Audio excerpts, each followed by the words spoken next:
ঘুম চলে আসে, হতাশা চলে আসে। আসলে একটা কথা বলবো কি জানো, পড়াশোনা আসলে কারোরই ভালো লাগে না, এটা ভালো লাগার জিনিস না। তোমার পৃথিবীতে যতগুলা কঠিন কাজ আছে তার মধ্যে অন্যতম কঠিন কাজ কি বলতো? পড়াশোনা করা।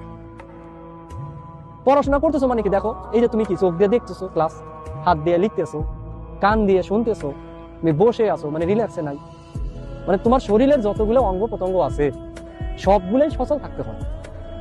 আমি যেই জিনিসটা বুঝি সেই জিনিসটা তোমার মাথায় নিতে হচ্ছে, মানে বুঝতে পারো যে তোমার তোমার মাথায় নাই কিন্তু ওই জিনিসটা তোমার মাথায় নিতে হচ্ছে, ঢুকাইতে হচ্ছে। তার মানে কি, তোমার শরীরের প্রত্যেকটা অর্গান তোমার এখানে কি বলতো ওয়ার্ক করতেছে। সো এটা অনেক কঠিন একটা কাজ। তো তোমার পড়াশোনা তো ভালো লাগবে না, এটা কারোরই ভালো লাগে না, কিন্তু তোমাকে করতেই হবে। বিকজ অফ তোমার পরিচয় তো এখন স্টুডেন্ট, তোমার বাবা মা স্বপ্ন দেখতেছে তোমার জন্য, তোমার নিজের তো একটা জীবন আছে, ভবিষ্যৎ আছে, তো তার জন্য পড়তে হবে তো বাবা। তোমরা যারা মধ্যবিত্ত ফ্যামিলির আছো, আমি নিজেও মধ্যবিত্ত ফ্যামিলির, সো আমাদের পড়াশোনা করে যত দ্রুত ভালো কিছু করা যায়, এমনি অন্য কিছু করে তুমি করতে পারবা না। এটা বাংলাদেশ, তুমি চাইলেই হঠাৎ করে একটা ব্যবসা করতে পারবা না, তোমার একটা অবস্থান করতে হবে।